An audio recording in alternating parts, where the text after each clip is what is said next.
Good morning. My name is Angelina Carleton. I'm the founder of Legacy Planning, a boutique advisory and coaching firm based in Beverly Hills. Have you ever been told something, but wondered if there was more to the story? What if there's additional knowledge to help you evolve as you unravel a mystery? There's always more to a story, to any story.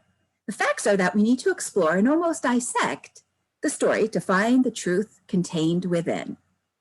Like the adventures of Professor Langdon in the movie The Da Vinci Code, we too can find ourselves on a journey of exploration.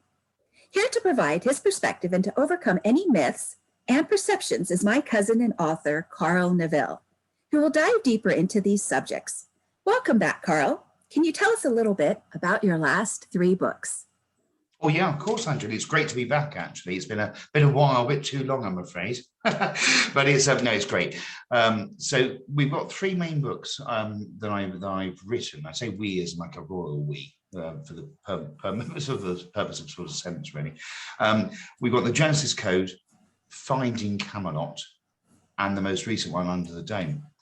Now, one of my dearest friends, acquaintances, students, however you want to label her, Janice made some very interesting comments about the books, and she's been under my guise, as it were, under my wing, for want of a better term, for the best part of 35 years. So Janice has gone through every single pathway possible, hands-on, really. And so are other people as well, don't get me wrong, there's other people in the groups and things over the years. But Janice has been right the way through that. But I suppose if we look at the Genesis Code, the first thing is, everyone knows that terminology, the Genesis Code. What does it mean? It's controversial, that's for sure. It's about the true royal bloodline. I don't mean as in like kings and queens and that of England or Wales or Scotland back in the day when they were all separated islands. I don't mean, and let's think outside the box, let's go a little bit further than the United Kingdom as we know it. It's not about any country at all and about who they profess to be kings. This is about the desposony that we'll talk about much more, I guess, as we carry on, and how the lines as we get from Cain, the lines as we get through Davidic lines and things, and how they follow through this migrational pattern. So the Genesis Code explores some of those avenues. It'd be wrong of me to say all those avenues because the book would be like 5 stories high, I guess. But there's an exploration of what we consider to be God and about the existence of God. Now, it's always a very touchy subject, I guess. When we come to God, the God thing, what is it? Who is this God person anyway? Oh, well, he's God, isn't he? Well, who is he? You know, there's a wonderful artist, actually, I can't think of her name right now, but she wrote a song, and the lyrics are amazing. And it's about if God was one of us. Yeah. And the lyrics sort of Joan Osborne or something. That's it. I think so. Yeah, you might be right there. And a beautiful voice. But what she says in the lyrics, or what she's written about in the lyrics rather, is about how she portrays God as being that man on the bus trying to find his way home. Yeah, she portrays about nobody's calling him on the phone. She says, not telephone. She says phone. Nobody's calling him on the phone except the Pope may be in Rome. So interesting. I mean, so who has this caveat on God? Please, someone tell me. But this is what the book explores. It says, who is this God person anyway, and what is he or she really doing? Or what are they not doing, as it were? So it explores those aspects. There's aspects of the book that also look at the archangels. Now, most people know the archangels, whatever religion, whatever guise, whatever denomination you're from in your existence, albeit a short one. We've all got a very short one. And yet we all profess to be the high knowledge of the entire universe. But let's be fair. I mean, the majority average lifespan of the planet is 80 years. That's hardly a stepping stone, is it, in the universe of space and time? But what we try and do in those 80 years, we try and understand ourselves, and we also try and understand the environment around us. And this is what Genesis Code is talking about. It's talking about it makes people make, that's the wrong word because that sounds dictative. It empowers Invites the reader. Yeah, empowers them, invite. Yeah, I like that, invite. It invites people to explore their own within, so to be without, because that's the two aspects that the Genesis Code is looking at. The within, the internal soul, the inner mechanisms of our psyche, our body, how it works, how we know pain, how we know love, how we know happiness, how we know friendship. And then it looks at the without, the within and the without. And the without is that aspect around us. Now, to coin a phrase, a medium would say that's your aura, that's your energy that surrounds you. Yeah. What it is, but it's also about the environment that interacts with your aura, your energy as well. So there's two aspects there that Genesis Code looks at. It looks at the within and the without. Now, interesting, offline, we were talking very briefly about some kind of druidic aspect. So dare I use, I don't really like to use the word pagan, because pagan is quite a neo concept. It's a new concept, paganism. When we look at Gardnerian, he's got a lot to answer for, but he's passed over now. But we will look, the modern Druidry is not a modern concept. That's a very ancient concept. But the more modern aspects of these particular types of belief systems are so within, so without, as above, so below. That's part of some of the Druidic scriptures that they talk about, on the sky and the sea and the land, and what these are all talking about in Genesis Code as well is about interaction with our environment. But what is this environment? Is it real? Are we really here? So that's all the aspects that it covers. So the whole idea of the Genesis Code, it's about to think outside the box. You've got to think outside the box, because we're all taught a series of things in our life, and you'll have to get me quietened in a minute, as I'll be on here for the next 5 hours. But you've got, we've all been programmed about all these different aspects in life, and suddenly the reader takes a step back and says, "Hang on a minute, time out. Yeah, let's just take a deep breath, look and see, what can I see? What can I touch? What can I feel? What can I sense? What do I know?" Yes. So knowledge is everything. So that's the Genesis Code, as it were. Going on to Finding Camelot. Well, interesting. It's most people think of damsels in distress and knights and things. Well, yes, there is a knight aspect there in King Arthur. And Finding Camelot explores the possibility that perhaps King Arthur wasn't British at all. In fact, he was German. And that's an interesting concept in itself, because if we look through a certain line of descent through Germanic and Frankish, we can see that the migrational pattern is actually certainly following through from a Germanic aspect. So, but then you think, well, hang on a minute, what does it really matter? You know, who said that Germany was going to be Germany, and who decided that England was going to be England, and who decided that Ireland was going to be Ireland and America was going to be America? People decided that, didn't they? God didn't decide that. He didn't say, well, I'm going to create this land. What God said was, he turned around and said to the Israelites that I will guide you towards a land that you can call home. He didn't make the land for them. It was all one landmass. So therefore, we're all of one people, one person. We're all of the same hat, as it were. We're all the same egg in that basket, whether we like it or not. You know, there's no straying away from that. This particular version of the human species is all from that same one egg. And this is what Finding Camelot explores that. So it's certainly not for the faint-hearted, that's for sure.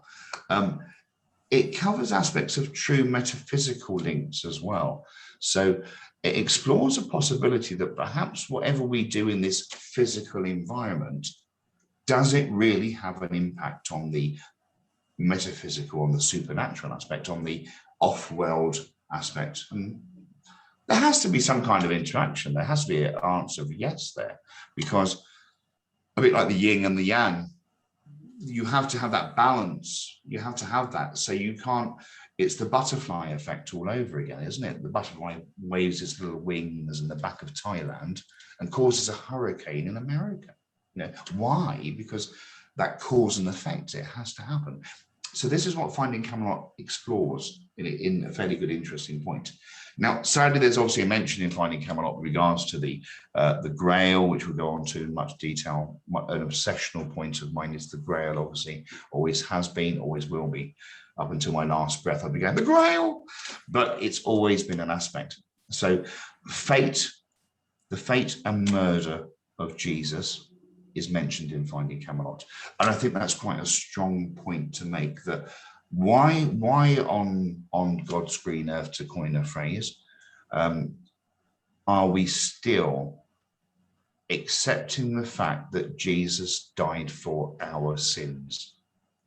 Where does that come from? Why are we even believing that? You know, when I woke up this morning, I didn't say, oh, you know, I had sin and I had. So what Finding Camelot does, it also talks about the most serious point of the fate and murder of Jesus in mankind. And what we've got to think about is, well, Jesus died for our sins. Well, who determined that? Who decided that? Did anyone say, oh, hey, Jesus, you know, we want you to die for our sins, mate? Is that okay? You know, no one gives up their life for no other person unless it's for true love. And how can Jesus love a species that is full of greed and hate and wants to murder him in the most profound way? And envy and gluttony. Absolutely, absolutely, yes. So it wasn't that he died for us. We, inverted commas, murdered him. It was cold-blooded murder. There's no ifs and buts there, you know. So let's not dress it up on a pedestal. Let's not dress it up and make it all fanciful. Let's not put him on a pretty little cross and say that he's so happy to be up there bleeding to death. Come on, let's get a grip of reality there. We murdered him, and it was wrong. That's the fact of it. Now, we did not cause a sin there. So this is what Finding Camelot talks about sins. No one is full of sin. Whatever any religious leader tries to tell somebody, if someone says you are full of sin, they're trying to control you through fear. That's all they're trying to do. No one is full of sin. Everyone is their own being. Everyone is their own person. God is there in whatever context you believe God to be, and God will always be there. And he or she may be there after you pass over. This is what Finding Camelot covers. There's some aspects of that crosses over to the aspects of earth magnetics and how ley lines certainly connect into that as well. And ley lines are a very interesting point. Now they're really geomagnetics of the earth. So they work on two levels, two avenues, a bit like how AC works and DC works in current. So we have a physical ley lines of magnetics, geomagnetics, and then we have the metaphysical aspect that crosses over that. So that's your AC and your DC. Why? Because there always has to be a balance of two. Has to be. So everything comes in twos. So, you know, it has to be. So that's really interesting in that point. Now, in Finding Camelot. Absolutely.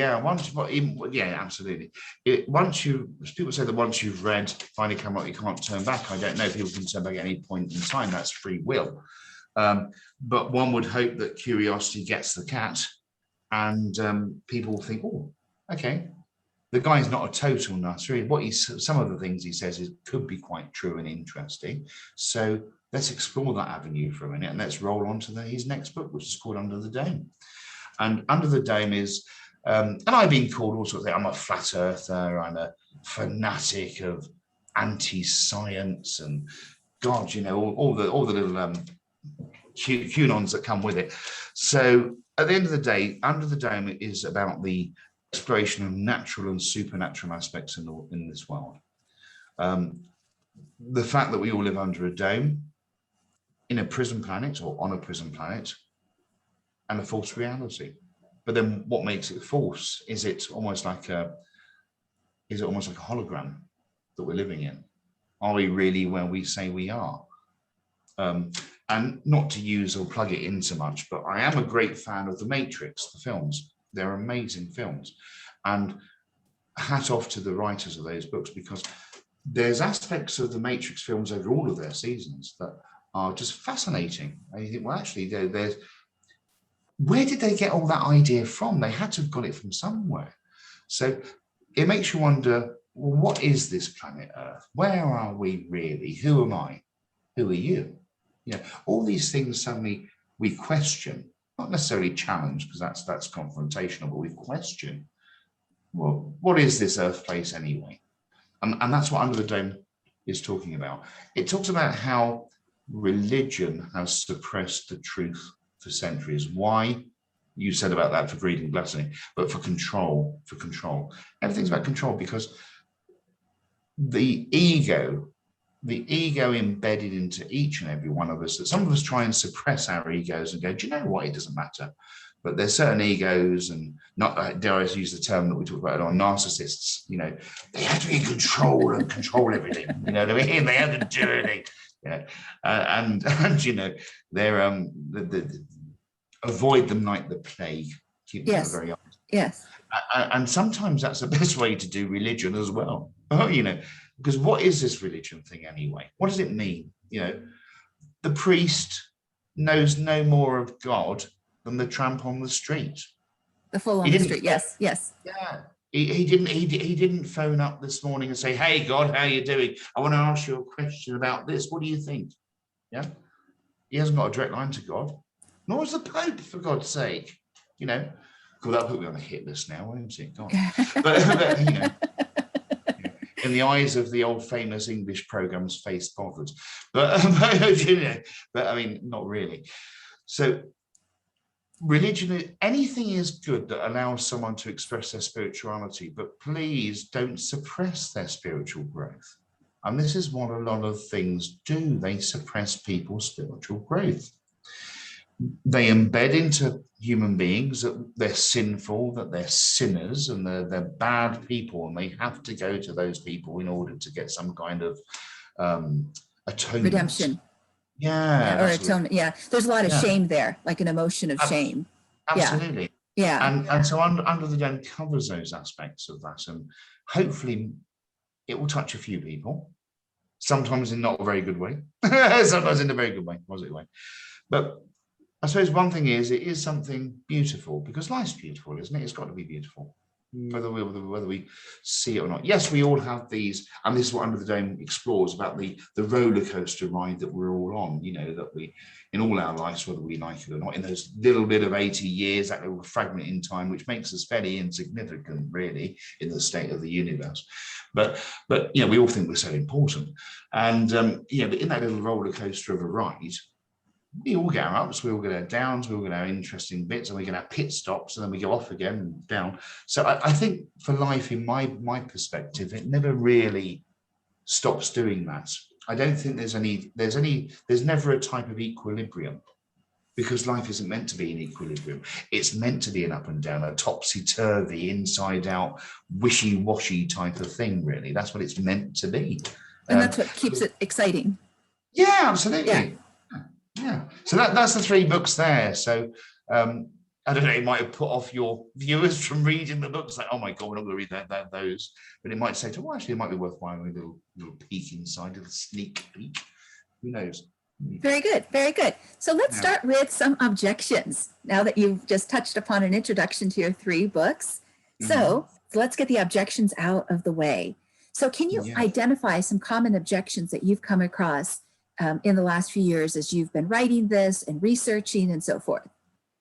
Yeah, I think from different groups and organizations, I won't name and shame them too many, although I'd love to, but there are some groups out there that, you know, because I'm trying to halt their charade in this life, their little charade, in their little game plays that they're doing, I get some interesting comments sometimes. So that certainly is not very good. But that just makes me more determined to move forward, to think, oh, touched a bit of a raw nerve there. Let's move forward in that direction still. Let's twinge that little needle a bit more. To empower people to realize that, you know, as I said about the priest and the God's word, that the power is through knowledge and ensure that you have some knowledge. And this is the thing, some of these organizations don't like people to have knowledge, because knowledge is power. We know that. And so their objections has been that they might say, well, actually, where did your research come from? Where did that come from? How did you know what that was?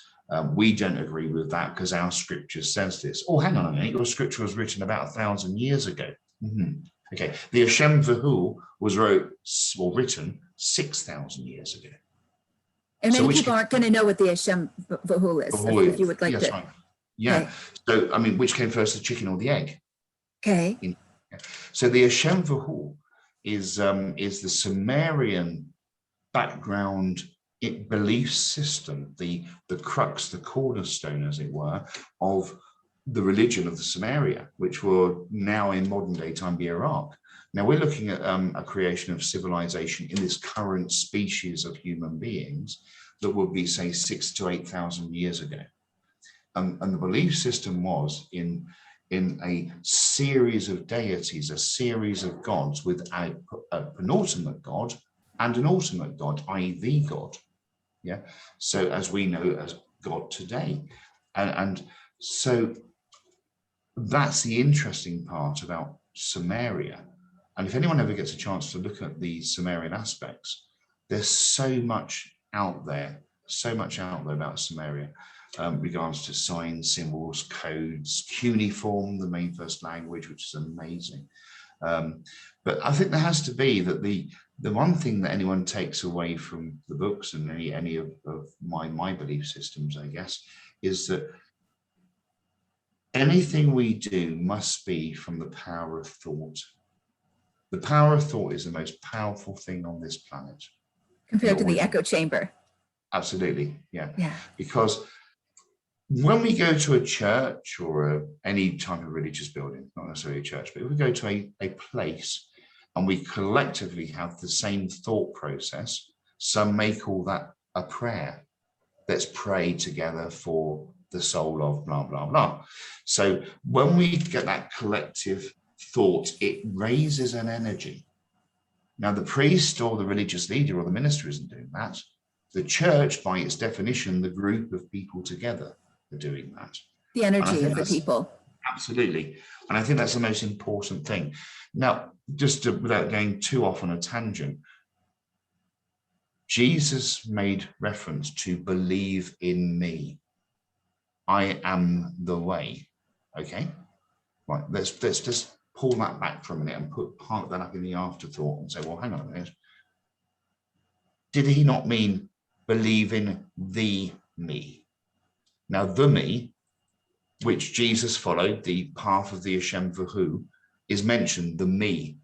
And the me means about you, about the inside of you. So what he was trying to portray to people is, before you believe in me, believe in yourself. Because you have the power to do it. You have the knowledge, you have it there. It's there within your structure, within your inner self. So that's what he was saying. I am the way. He was trying to say is that you are the way and you know it.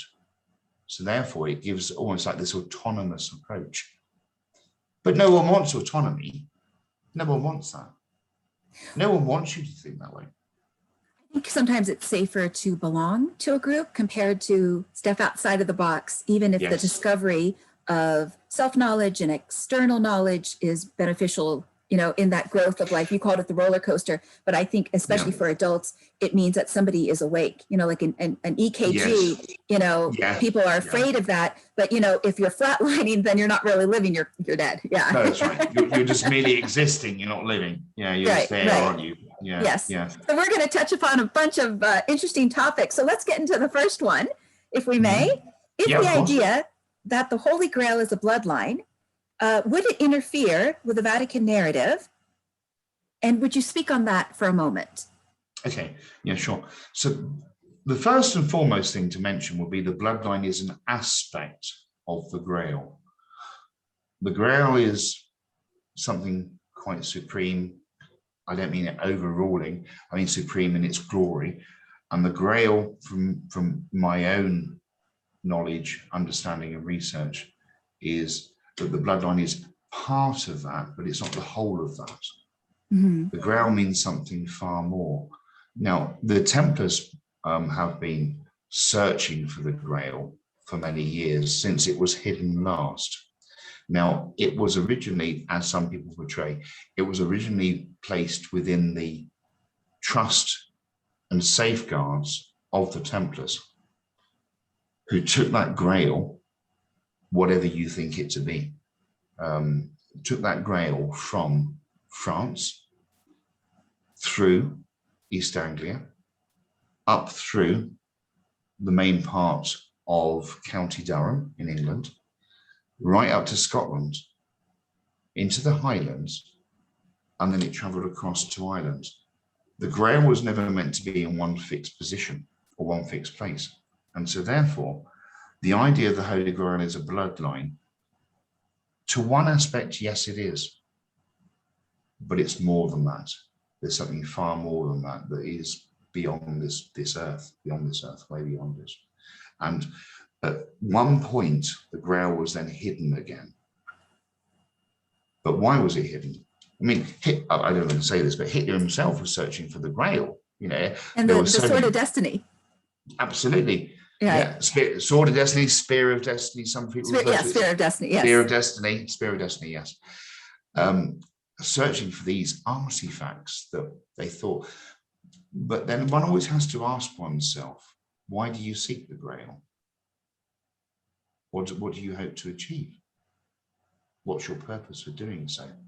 And this is one reason why the grail was hidden away from humanity once more, because it was being sought. Not necessarily, the Templars weren't doing things wrong, don't get me wrong, they weren't doing anything wrong, but the grail was being sought for the wrong reasons.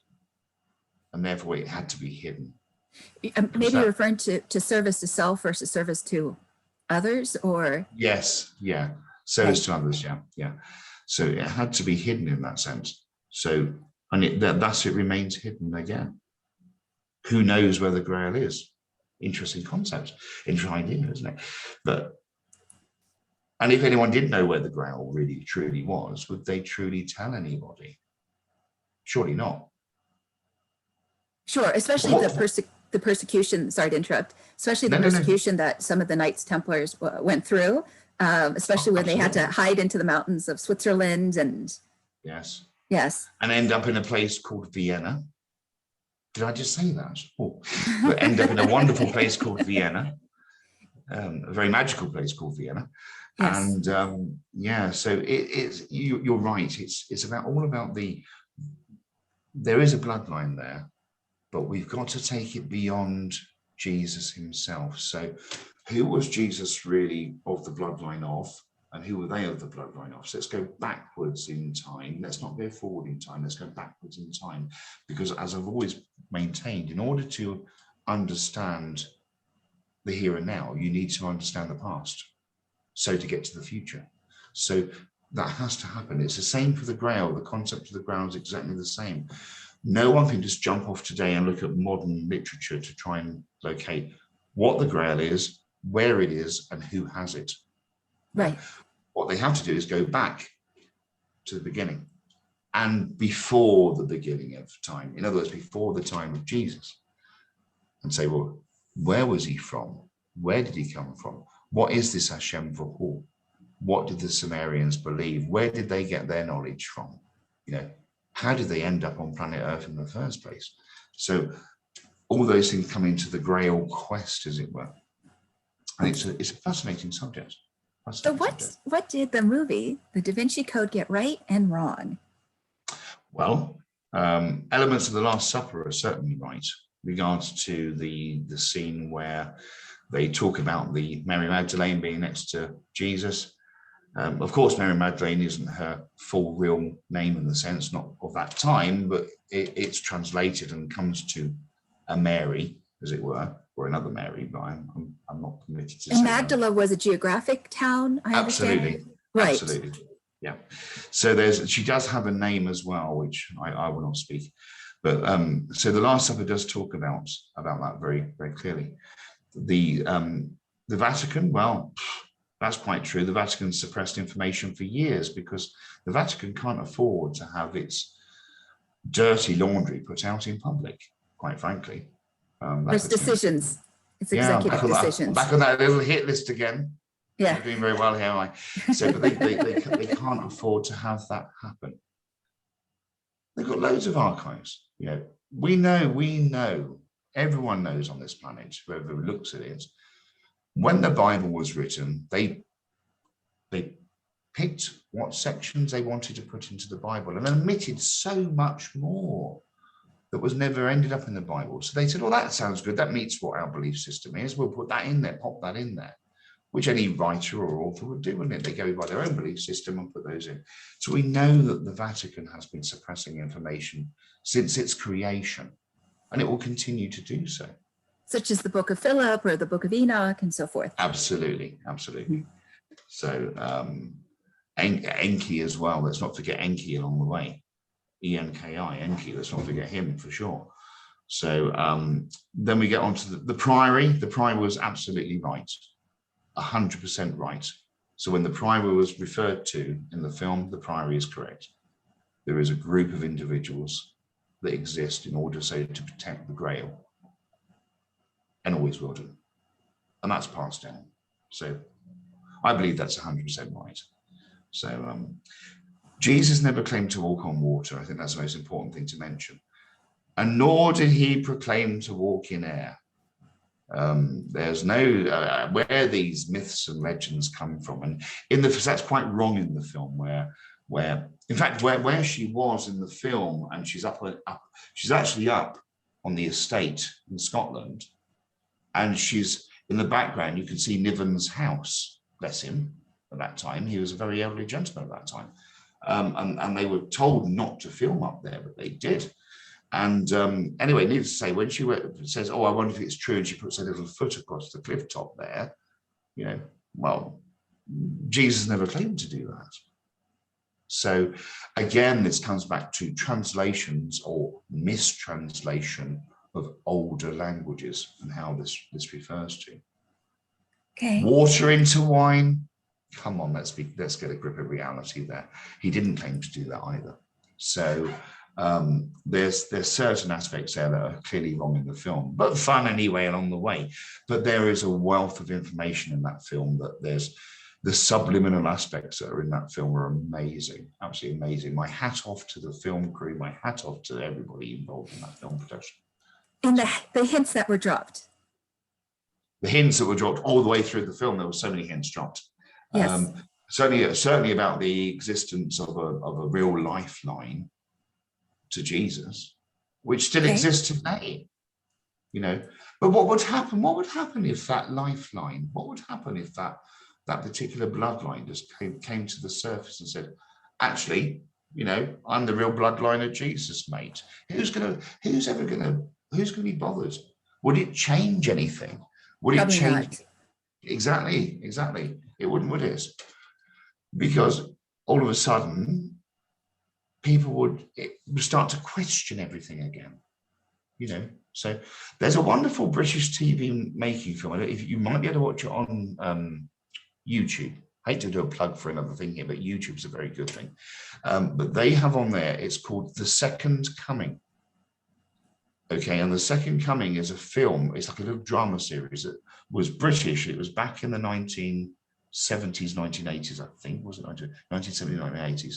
Was it 1990s, 1980s, I think. Anyway, it's about one of the guys who played the Doctor, in the face of the Doctor Who. So one of the guys who played the Doctor, he actually stars in that at a very young age. And he is the resurrection of Jesus Christ. And it's all set in Manchester in England. It's an amazing thing to watch. And it's called The Second Coming. It was a BBC production, okay? And it's really worth a watch if ever you can find it. It's an amazing program to watch. Okay. So it does emphasize the fact. And what happened, what one would take away from that particular drama series is that chaos and anarchy ensued. All of a sudden, Jesus was here again. The light comes shining down from the sky onto this stadium that he knew would happen, and he happened to be there, put his sunshades on. As he put his sunshades on, this light beamed down, and there was pure daylight shining onto this stadium in England when everything else was in darkness, to prove that he was the Son of God. What happened from that drama series, without spoiling it, but it's not giving you all the, what do they call it? The, I can't think of the terminology now, but all the poopers, as it were. You know, not to give you all the little off the cuff things. There was anarchy ensued, and all of a sudden all the religions started to argue again. And they wanted to get to this new Jesus because they want to say, are we right? Are we right? Well, I'm sorry. If you think you're right, you're right. You didn't need a new Jesus to tell you that. So if you're questioning, are you right? You're not sure. And if you're not sure, then you don't have a religion. Okay. Yes. Okay. Here we go. So as your books are the cornerstone of the teachings of the Knights of the Red Order, formerly known as the Priory, would you share what these cornerstones are? Yeah. Predominantly, the first cornerstones has got to be wisdom and knowledge. Boaz and Yakin, the two, did I just say that? The two pillars of wisdom and knowledge, strength. In he, the light that strengthens shall be strengthened. That's what that means. In many scriptures, in many secret societies that use the phraseology. So wisdom and knowledge is the most cornerstone of anything. Why? Because we need wisdom. We need to be wise in what we do. We need to be wise in our understanding. And why? Because we need that knowledge in order to have that wisdom to understand the environment to which we are in at this particular moment in time, that perfect point in time. A belief in off-world species in whatever context, because there has to be. So, I mean, when someone says to you, oh, hey, I believe in aliens, you think, oh, he's a nutter, he wears a bit of tin foil on his head. Well, no, what are you trying to say that God is then? Because what's God then? What's Jesus? What's these Anunnaki that come down? What are these species that we mentioned that come down beep bopping and flying around in pyramids? Why is there a model of an aeroplane in a pyramid that have been locked for the last 5,000 years? You know, so there has to be other life that has interacted with planet Earth. And therefore, the Kodo, the Knights of the Red Order, follows that process of understanding that there has to be other intelligence out there, other consciousness. I think also there's an understanding that the Earth, in its reality, is a training ground of learning. And that for all of us, no one's better than the next person. We're all the same. We're all born with no clothes. We'll all die a dying death. That's pretty certain, isn't it? Oh, there's taxes. I think there's taxes in between. They say death and taxes are always certain. So there's taxes in between. But there's always some kind of learning ground there. There has to be a learning ground. And there has to be an understanding that in this reality, we have electricity, biological electricity. And that we generate biological electricity in our own bodies that radiates as an energy source, and that energy source is used within and without, so within us and around us, within and without this reality.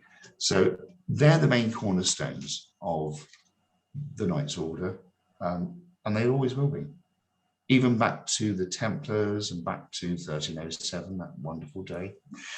Friday the 13th, yes. Yeah, God, yeah. It all has a meaning, and the cornerstones have to have a meaning. There has to be a base for a start. There has to be a starting point, and that's the main thing there, really. So, which is good. So, given the risks and the controversy that you're speaking about right now, why take the risk? Unless you're at a point where maybe you don't care about other people's opinions, or tell me what goes through your mind. Okay, that's interesting. Risks. Yes. In some schools of thought, I'm classed as terminally ill. Mm-hmm. But I am. I'm have a very bad heart. As you know, I had a heart attack in September last year. I've been in heart failure for a while, although to look at me, you wouldn't think it. I'm in heart failure. I'm in lung failure. I have bone disease. Yeah. Those three aspects alone have shortened my life expectancy dramatically. And so therefore, I've got to a stage now where I don't give a damn. You're free. Because I'm free. And it's weird, isn't it? And I've spoken to other people that are in my similar situation, that I might make it 5 years. I might make it 10 years. My heart surgeons, my heart cardiologist says I've probably got 2 to 3 years left. But I still smoke. Sure, and there's no guarantees. There's no guarantees. There's no guarantees. Well, who has got a guarantee? So I think from my perspective, I got to a stage where I thought, what does it matter anyway? I think it's time to actually just say what I know. And as long as it doesn't harm others, there's that wonderful phrase, and it harm none, do as ye will. And I think that's the thing we all need to live by. We can do whatever we want to do in life, but we don't harm another don't harm another living thing, another living creature. Yeah. But so, and it harm none, do as ye will. And that's what I live by now. I've always lived by the sword. I always will live by the sword and die by the sword. That's me. In this time and all other times, it will always be the same way that I live and die by a sword. But in this time, in the here and now, I got to a point where I thought, do you know what? You've got to give people something out there. You've got to share what you've researched, what you know, what's been passed down to me. I've got to share some of that knowledge. I can't share everything because that would be wrong, but I've got to share as much as I possibly and ethically can for people to make their own decisions. And that's how I got to the point I'm at, really. Good. But do you know what? It's weird. I wake up every morning, Angelina, and I love life. I think, oh, I'm awake. I truly believe this every morning. I wake up, think, okay, I'm awake. What day is it? Because we all think that. What day is it? Whether we like to admit it or not. I think, okay, right. I'm alive. It's going to be a great day. You're grateful. Yeah. Because you're here another day for another experience. And when you're no longer required, you won't be, will you? You know, there's not sort of that 80-year marker. You know, okay, some people make it to 100 and something. Bloody lucky buggers, really. But some may get to that age. They probably wouldn't say that to yourself. They'd say, well, I'm still alive and I think I need to go now because my bones don't work anymore and I can't walk more than one step ahead without somebody coming to wipe my bottom. But, you know, lucky that they get to that stage, to be fair. But so we can't lose sight of the fact that we're only here for a whisper in the wind. That's all we are, a whisper in the wind. And then we're gone. Right. If we can make something count whilst we're here, no matter how big or small it means to you or another person, let's do it. Let's make it happen. Well said. Yeah. So in my experience, defining, developing, and executing a legacy is part what I might call a healthy ego and part conscience. So what was on your conscience in having the courage to write these latest 3 books in your name compared to a pen name? Well, probably more than I care to share on many avenues, I guess, of thought and process. I shared something with you a moment ago, in a moment's passing. But as strange as it may seem to many, you know, I wake up after sleep and it's weird. And then people say, well,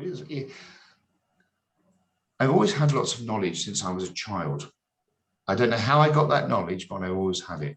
I do know some of the reasons how I got it, but I've always had that knowledge. And sometimes when I wake up after a sleep, I can come to my computer and I just start typing away.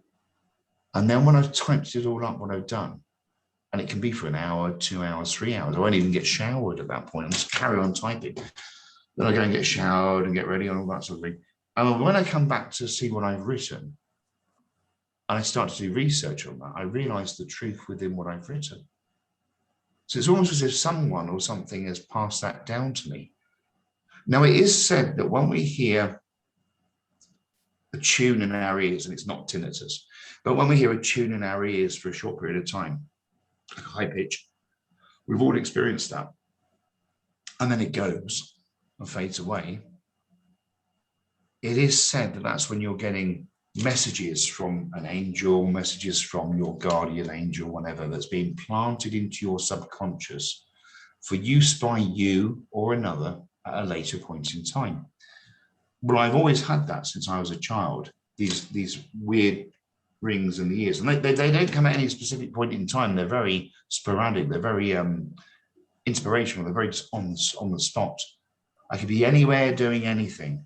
Sometimes it's a bit embarrassing, but I could be anywhere doing anything. All of a sudden I get this little tune, high pitch in the head, And it may last 30 seconds, may last 2 minutes, then it disappears.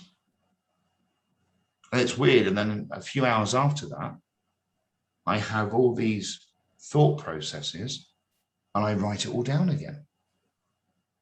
And then when I look at different things, I think, well, I didn't even know that until this morning. Where did I get that from? And it's there when I start researching it. No one's ever told me that. So there's a school of thought that says that do the powers that be communicate with people? Not with certain people. Do they communicate? I believe they do. I believe the metaphysical. Yeah. I believe the metaphysical does interact with the physical. Again, it has to go hand in hand. I've heard that J.K. Rowling received the Harry Potter idea as a download. I don't know if it's true or not. There we are, angelic downloads, Yeah, she was on a train. That's how this, yeah. Everybody should have one. Everyone should have one. Okay. In fact, when I get upstairs at a later point in time, a bit later on, please, but when I get upstairs a bit later on, I'll ask him to send some more angelic downloads down if he could. Do why not? Why not? There has to be this connection because as we know with death and dying, it's a horrible subject for some people to discover. I personally find it a fascinating subject, death and dying. Perhaps I should have been a mortician or something instead. I lost my little kudos in life, really. But there has to be something else. Your energy just doesn't die and disperse, and that's the end of you. You have to go somewhere. There has to be something. Otherwise, what was your purpose? There has to be a purpose, really. So, yeah. That's the main thing there. So, Good. All right. So one of the questions I wanted to ask you is that, as you've written these 3 books, obviously you haven't been distracted by other people's opinions. And I also wondered about, what did you learn about yourself in the process of writing these last 3 books? Because it is a journey to write a book, as I'm in the middle of writing one right now. Yeah, I mean, what did I learn about myself? I suppose that we all have faults. We all have imperfections. We don't like to admit it, but we do. We all view the world in very different ways. And I think for myself, I question some of my views of the earlier belief systems of eons ago, of decades ago. And then I realized that, in fact, so much so, it's quite interesting, actually. I had a neighbor pop in earlier on, just to bore you with this momentarily, but it has a purpose. So a neighbor popped in earlier on. Her name's Pamela. She popped in and she was amazed with all the decorations that have been done in the property. I said, I've had painters and decorators in and God knows what. And she clocked my bookcase and she says, you got some books there. I said, yeah, they're my books. She went, I know you write books, she says. I know all your titles because she knows that I've written 19 books now. And she said, but you've only got, half a dozen, probably 9. I said, well, there's actually 10 on the shelf out of 19. She said, why have you only got 10 of your 19 books? I said, because as I researched and evolved, I no longer believe what I wrote back in those earlier days. So I don't hold those books. The same as you or I, when we read a book, we might like it for that perfect point in time. We might hold on to it for a year or so, but then we evolve, we move on. So we give that book away. Same for authors. We evolve, we move on. So I think that's one thing I learned from myself from the writing of the books. In the Genesis Code, you share insights about human ancestry and the existence of God. From your view, why do you think this knowledge has been suppressed? Oh, well, I think it's really because of control and greed, of course. And we touched on that quite a few things already on that today. But it's also so they want to assume the role on that pedestal. But again, there's a certain group that wants to be high and mighty, wants to be up there on that pedestal and wants to be worshipped. What an interesting term to use, isn't it, as well? Worshipped.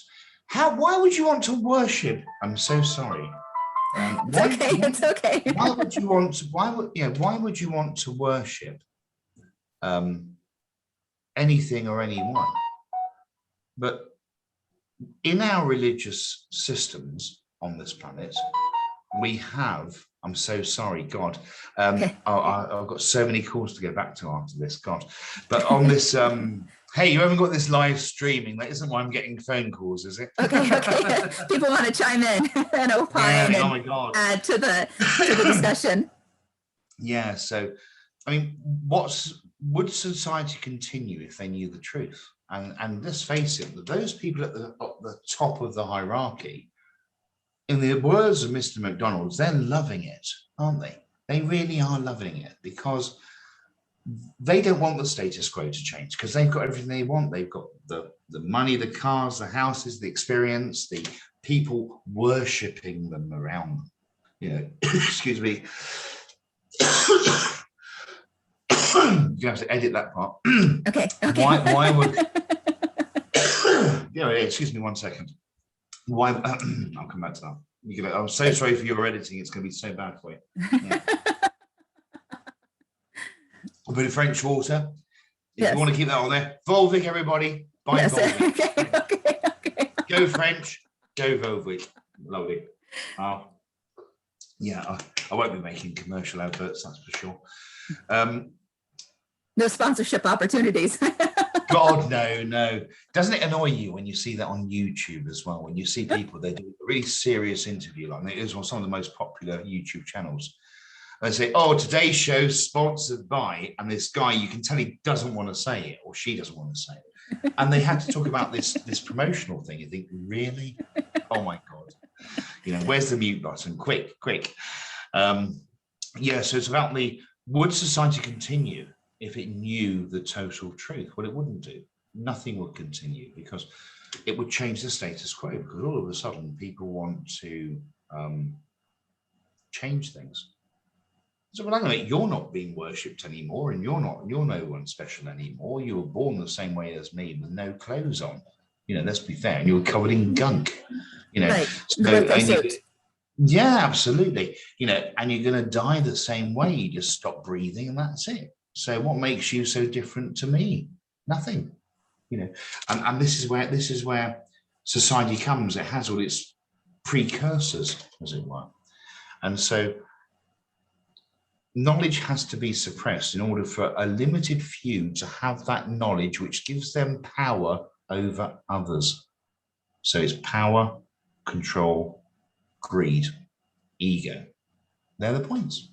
Yeah. All right. So on a lighter note, so what went into God, that your was research? intense, wasn't it? Sorry, that was so intense. My God.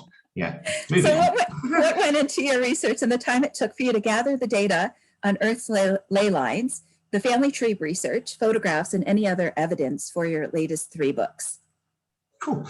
Well, as you know, on a personal level, I have spent my entire life researching and receiving information for my books. I cannot think of life without research, because, you know, knowledge is power. I don't want power. I don't want to be on a pedestal. What I do want is to have an understanding of the me, i.e. me, and I want to have an understanding of the environment that I'm in. And most importantly, I want to understand why I'm here. Doesn't everyone? Why are we here? Why am I here? Why are you here? You know, there has to be a reason. So that's what drives me all the time, to research. And that is exactly what I do. And I'm about to go on a quest to Ireland. I go to Ireland next week. I don't know if you knew that or not. I'm off to Ireland next week. So that's great, on another quest. So, because we can legally go now. So, and obviously because of the various protocols you have to follow. So I'm leaving for Ireland on Tuesday evening, sailing away. And that's the next quest. So watch this space for the videos and things. It's really great time, great experience, great research, and living the history at the same time. Amazing.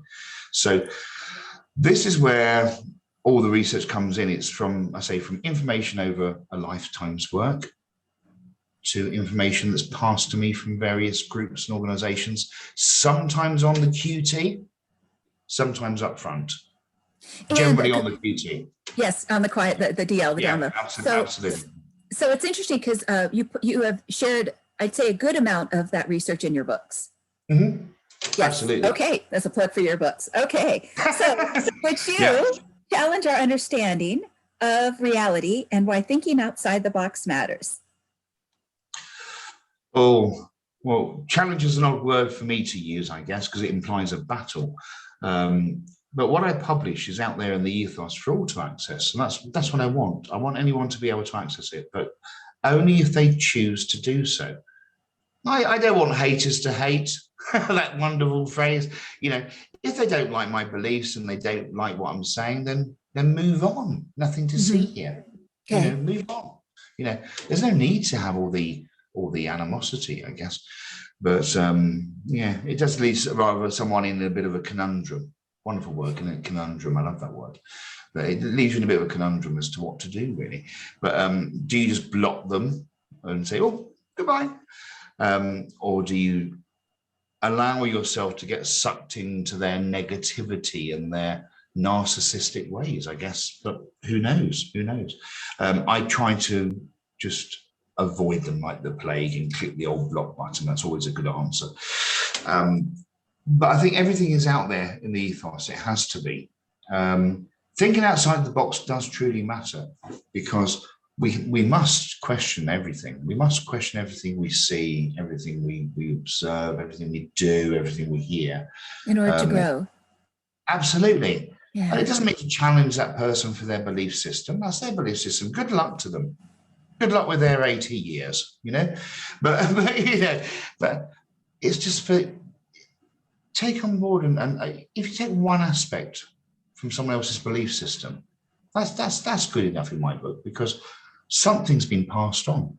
And isn't that what knowledge is at the end of the day? It's about passing information on, that someone can make their own decisions based on informed choices. Yeah. So yeah. Speaking of information, if there's one thing that you believe God or the archangels would want us to know, what would that one thing be, given your research and experiences? That you're not alone. Okay. Okay. That's the most important thing, I think. Okay. Okay. All right. Wonderful. So in your book, after the Genesis Code comes Finding Camelot. What made you want to share the metaphysical links and truths of this famous legend throughout time and space in expanding the narrative around King Arthur and his knights? Oh, well, it's a wonderful subject area, isn't it? Well, it's all connected. In the first thing to say is that what I try to get across to readers is that energy lines are energy lines. Now, we're not talking about reincarnation as such, but are we saying that the same stories repeat themselves? Does everything repeat? Well, yes, it does. The Ouroboros tells us that. Now, if we talk about the Ouroboros, it's about the serpent that's in a circle that swallows itself in death and gets reborn. And so it's a circle of life. You know, that one of those, the circle of life. I think Elton John wrote a song about the circle of life. Amazing. Yes, amazing. Elton John, yes. Yeah, amazing artist, amazing artist. We won't sing it right now. No, indeed. But so everything repeats itself. Sadly, rightly or wrongly, history will always repeat itself. Why? Because of memes. Because memes are stored in every human being. It's passed down to us. Excuse me. It's passed down to us. Memes in every way, shape, and form. Information in DNA sequencing is passed down. And that's why history repeats itself. Will there be other wars? Of course there will be. Will people hate people? Of course they will. Will racists hate racists? Yes, of course they will. It's in our genetic DNA. It's in our coding. It's in our signs. It's in our symbols within. It's always going to happen. But we can change that. No, we can't. We can try and manipulate a situation to have a better outcome, but we can't do a total change because, as we all know, the leopard does not change its spots. So are you also referring to epigenetics? Yes, absolutely. Okay. Yeah. So that's always going to be there. So regards to connecting those energy lines, it's a good way to explain to the readers energy lines and that they can be eternal and can be transferred from one dying creature to a living creature, or they can pass over. So some people will turn and say, well, hang on a second, that means that that's possession. Well, it's a rude way of considering it, I guess, but is it a possession Because a possession means to take over something, doesn't it? It means to take over something in its entirety. So if it's a possession, that would be wrong. But are we saying that energy line transfers its knowledge and abilities into a living creature at the point of its death? Its transition away from this inner earth? Well, yes. Doesn't mean it's taken over that energy. It means it's embedded. It's downloaded, imported information into that next energy line so it can continue. Now, sometimes that can be positive, but as we know with the yin and yang again, it can be negative because it has to be both in order to have existence. Chaos theory. Sure. Do you think awareness changes that? To a certain level, yes, I think it would. Awareness can help. So if you're aware of things that are happening, then yes, you in your own energy can manipulate. It's a weird term to use, but I think it's the only term that fits the bill, is to manipulate the situation for a positive outcome. That's the best way to move forward with that, I think, really. Okay. What are some of the connections between the physical and metaphysical realms, as well as how cycles repeat? I just mentioned that already, sorry. Okay. So the Ouroboros, an association, really, rather than a connection, an association. So some interact constantly. So between the physical and the metaphysical, there's an interaction continuously within each realm. Okay. Some merely interact at the point of death in the realm, and some will just interact not at all. So again, as I like to say, made a wonderful phrase, it's a topsy-turvy, missy-mashy, washed-up world. So it's a very interesting world that then you could challenge or question why does that energy associate itself with that energy on Earth? Why not associate with everybody? But it just happens to be that connection. So we're talking DNA strand, we're talking bloodline, we're talking certain Davidic lines, we're looking at Cain, lines of Cain, we're looking at all those aspects, because everything has to come from a source.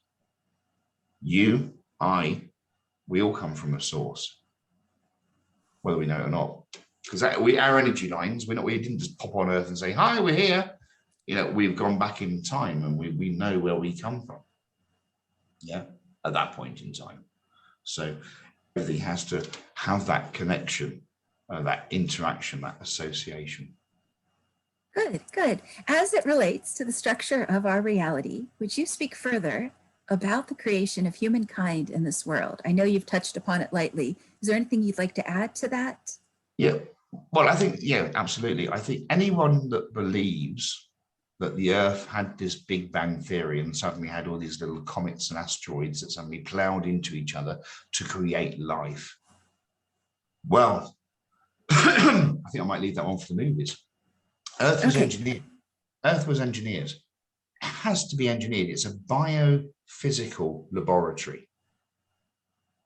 No different to what we're doing on Earth itself. We're doing an inner version of it. You know, take the Eden Project down in southern England. You know, they've got a biosphere there, creation of energies and plant life and stuff. So, excuse me, Earth was engineered. Humans were engineered.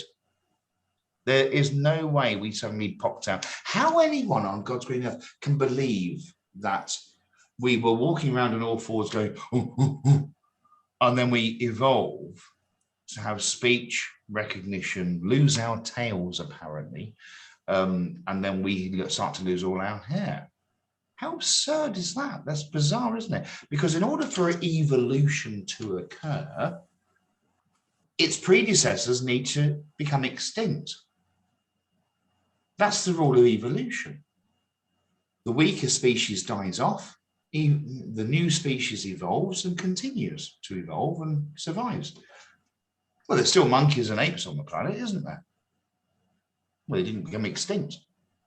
So therefore, they can't be evolution of the human race. Surely. They can't be, can they?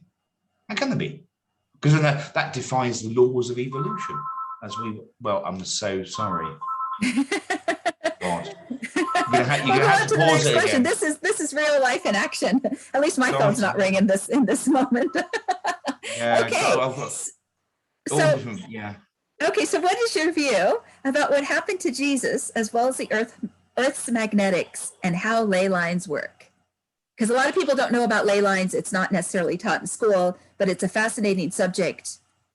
No, quite. Yes. Well, the fate of Jesus was never really predetermined. That's for sure. Let's put that into the forefront for a minute. So it wasn't fate, as it were. It wasn't predetermined. Therefore, it was not fate, as we know. What God needed to know is, I'm so sorry. This is real. They want it. You're in high demand. God, I am today. God. Actually, I'm every day.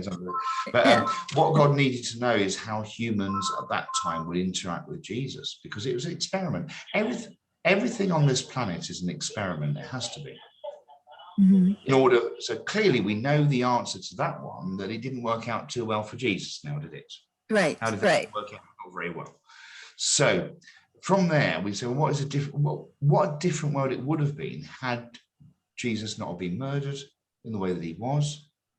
Now, again, I think I mentioned this before in previous interviews and videos, perhaps not with you, Angelina, I'm not quite sure, but I've mentioned it a few times over the last decade, is that it is my full 100% belief system that Jesus never went anywhere near a cross. Okay. If we look back at how the people were tortured in that time to death, yes, there were certain people that were put to crosses into this area and died. But they weren't as high as they portrayed them to be. They were quite low to the ground for practicality. The way that Jesus was murdered was a more traditional way of killing somebody, which was where he was tied down to a rock slab. There was a wooden winch that goes over the structure, and there on that winch would be a boulder. And that boulder would cover from the torso down to the genitals. So your legs would be visible. Your arms, possibly part of your hands, would be visible. Possibly. And your head would definitely be visible. And what would happen is, quite tortuously, is it's winched down, and the boulder comes down and rests itself onto the body and crushes you to death. Now, some people might last a short period of time. Other people would last longer. But that would explain the blood from the eyes as well that's denoted in the Bible. Because having one's chest caved in on itself would necessarily bring blood from the eyes. Yeah, the crying of blood. It would certainly allow the pressurized of the blood system of the lymphatics and the arteries to release bloods and chemicals and fluids from the feet, which is portrayed in the Bible. That does not happen. Blood does not pour from a human species' eyes if they are somehow nailed to a cross. It wouldn't happen. But it would do in the original system of the boulder exercise, of the crushing by boulder, lowering down, which is a torturous method that continued for many centuries. So it's a very interesting point there to mention. Okay. That rocky slabs and crushed boulders, I suppose, wouldn't look very nice in a church, would they? Sure. Yeah. Yeah. So let's talk magic for a moment, or the fifth element of the ether. In the perspective of the earth, let's presume for a moment that it's not round. What are the other energies that are out there? And from a methodological vantage point, how is this possible? Well, there's many layers to the earth. That's the first thing to mention. So we reside in what's known as inner earth, and then you've got the ice wall, and you've got the outer earth, the outer lands, and then you've got more beyond that. So when we look at this, when we figure it like a dome, as it were, we're not necessarily saying it's a flat earth, because it's not really flat, as it were. It's more of a sort of bowl type, and it's got rocky areas, because water finds a level. It always will do. So it can't be flying around at 3,000 miles an hour. There's no way possibly physically it could do that. So with these layers of the Earth, the inner cell is where we reside today. Now, space is more fluid. It's a fluid base. It's not a nothingness pit. It's not a dark matter. That's a play on words, really. It's a fluid form. Now, when we see a rocket take off from NASA's Space Center, they take off, but they don't go straight up, do they? What they do is they take off and they do this, and they come around like that. Why? Because they're actually going to the outer lands beyond the ice wall. They're not leaving Earth through the dome. There's no possible way they could do. No human being has ever been into real space, ever. There's no way that could have happened, because you'll be dead by the radiation. There's nothing that we have on this planet that can protect our carbon-based models from radiation. It makes me wonder, I'm sorry to interrupt you, it makes me wonder in the Game of Thrones when they talk about that ice wall. Yes, interesting. So beyond there are the lands. So that's where they're exploring. Now, the reason why they're obsessed by exploring those lands and calling it space, as it were, is because we've had that obsession since 1947. Admiral Byrd, BYRD, we've had that obsession. And so we are explorers by nature. So we're going to continue to explore that. But we're going to call it space. Yeah. As I said before, the space station isn't a space station. It's a sky station. Okay. It doesn't sit in space. It sits in one of the outer atmospheres that is still part of Earth. It doesn't sit in space. So why call it a space station? They said, oh, we've got a sky station up there. That made more sense, wouldn't it, really? But it doesn't sound as nice, does it? It doesn't sound as magical, does it? Oh, I've been to space. No, you haven't, because you're still surviving. You're being radiated over and be dead as a dodo. All right. Yeah, so very good. How do science and magical practices play a role to opening one's mind to unexplored truths, and how could this help the reader in their life? Well, it's all about frequency, first of all. So magical practices are about frequency. Everything we do exists on a frequency level. So be that a sound, a vibration, a sign, a symbol.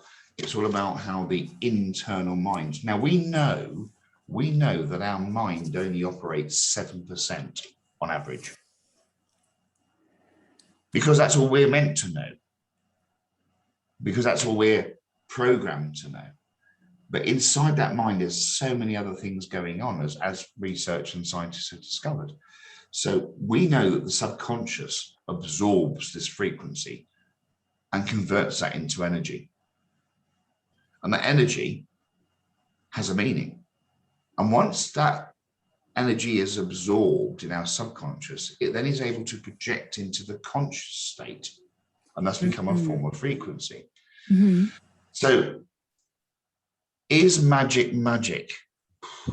Who knows? How do we define magic? Magic is, by definition, is something that happens that is supernatural. Well, something's only natural if we know is natural because we know it to be natural. If we don't know something that's beyond that 7% in our brain function, oh my God, that person can do magic. That person can move things with their mind. Well, that's just telekinesis. That's child's play. For a brain that we only use 7% of, telekinesis is another part of the awakening of the brain. So what we're saying is, how do we open and how do we increase that percentage of the brain? How do we increase the knowledge? How do we allow that to happen? Well, we're not meant to, I guess, because our structures, our engineers weren't designed to cope with that volume of information flowing through our heads. You know? And I want to tag along something that you just said right there. So 3 questions that movie, The Da Vinci Code, brought up is, what if symbols are language that can allow us to understand our past? What if the codes are trying to tell us something? And are there secrets that have been left out of the public domain of knowledge? And I think you've kind of covered that. Yeah. Signs and symbols are, they emanate, they transmit themselves into our subconscious. That's what I was going to say. It's absolutely. Yes. And then they absorb that. even if our conscious mind doesn't understand that. Absolutely. Yeah. It's that old classic thing when you go somewhere, a tourist attraction that might be an ancient building or something, and people say, oh, if you touch that, it brings you good luck. Well, careful what you wish for, because sometimes you think, why are they asking me to touch that? Perhaps I shouldn't touch that at all. Yeah. Yeah. It's like I say to you, I can, someone says, I've got this lighter here and they've done something to that lighter. I'm going to give it to you as a gift. I very seldom accept gifts. Very seldom. Why? Because look at the Trojan horse. It didn't work out too well for them, did it? Because you don't know what energies could be connected to that, and then you invite it in. Yeah, that's like sometimes we don't want to invite Dracula in. Just kidding. Yes, exactly. Okay, that's just a joke. Okay, all right. Yeah, I know. In exploring the supernatural aspects of this reality, living under the dome, so why do you think that this idea, and I'm neutral on this subject, by the way, so why do you believe that this theory is so quickly and repeatedly debunked with mainstream media? Well, or the masses? I hate to use that phrase, haters will hate, but trolls will troll. So, I mean, at the end of the day, trolls are provided on different platforms to debunk theories at every possible stage. Why? Because there are certain groups on this planet that don't want the truth to be out there. Now, with that, it is not in the interest of the few for the many to understand their purpose in the universe, because they are concerned that anarchy may ensue. Well, absolutely, because if suddenly everyone had this awakening, they woke up to what was really happening, who they really were, what they meant to be, and everything changed, then those privileged few, and they are a privileged few, in the scheme of things, in the size of things, they wouldn't have all their luxuries anymore, because everyone would be equal. I can't have that. You can't have someone being equal to me. God, you know, God, my God, you can't have that. I live in central London in a bloody great townhouse that's worth £75 million. How dare it be worth the same as a little cottage in the countryside? You know, they couldn't have that, could they? Because all about stature and wealth, and this is where, again, the ego kicks in.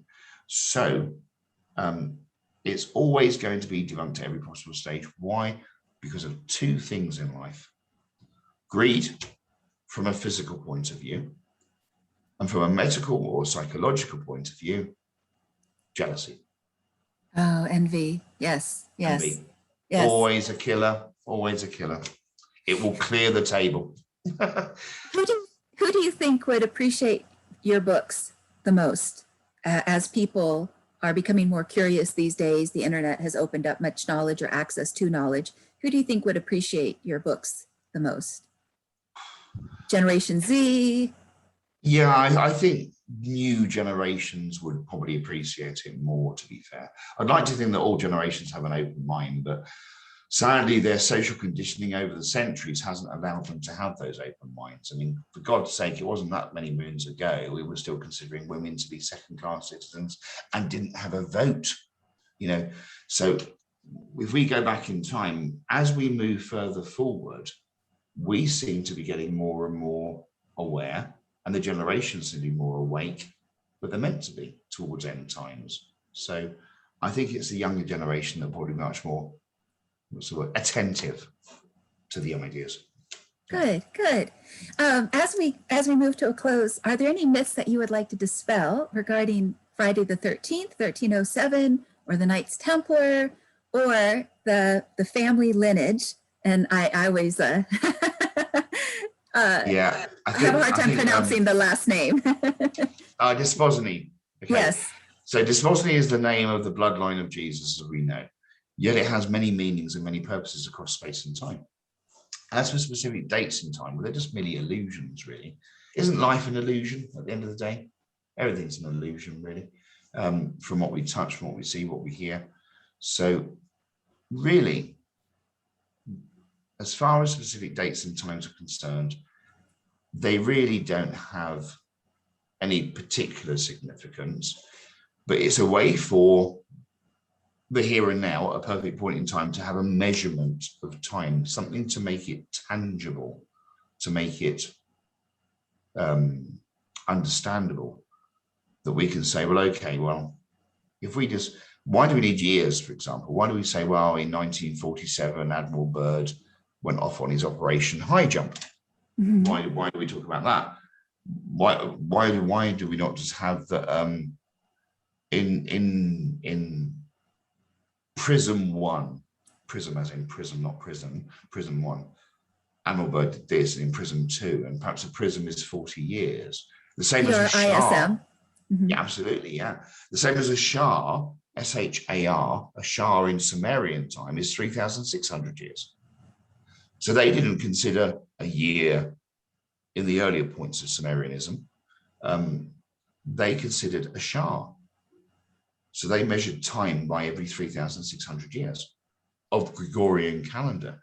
And I think this is the thing we need to make sure that, just bearing in mind that we've had different calendars and different times. We had the Julian calendar, and we're now in a Gregorian calendar. So St. Gregory has a lot to answer for, let's face it. He really does. Because, I mean, he got rid of Orpheus. He got rid of the 13th sign of the zodiac. And we ended up with 12 signs in a Gregorian calendar. Well, how did that happen? Yeah, how did that happen? How did we suddenly, oh, those stars in that sequence doesn't matter anymore. We'll just lose that because it doesn't fit our new calendar. So we just lose it. So we'll say, oh, there's 12 signs to the star signs. Yeah. Don't worry about the 13th one. We don't want the 13th. 13th's unlucky anyway, you know. So that's what it is, really. So dates, times, they mean really nothing. They're not done on a specific day. The only thing with the Templars was the Papal Bull was released at a synchronized time. It could have been the 6th of July for all we care. You know, it didn't have to be Friday the 13th. It just so happens it was on a Friday the 13th, which was unlucky for some, i.e. unlucky for Knights Templars, as we well know. And many survived, obviously, but many met gruesome, horrible deaths because the Vatican considered, and so did a couple of kings on the way for good measure, but the Vatican considered the Templars were too powerful. Oh dear, I thought the Vatican was powerful. Didn't burn them at the stake, did we?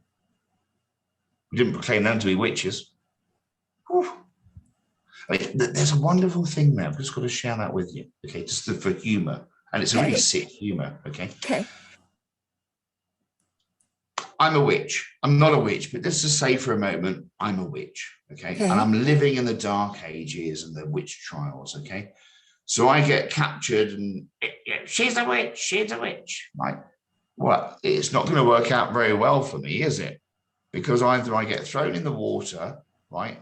And if I happen to manage to survive and bob to the top, must be a witch. That's it, you're being dragged out of that water and burnt at the stake. So either way, you were going to die.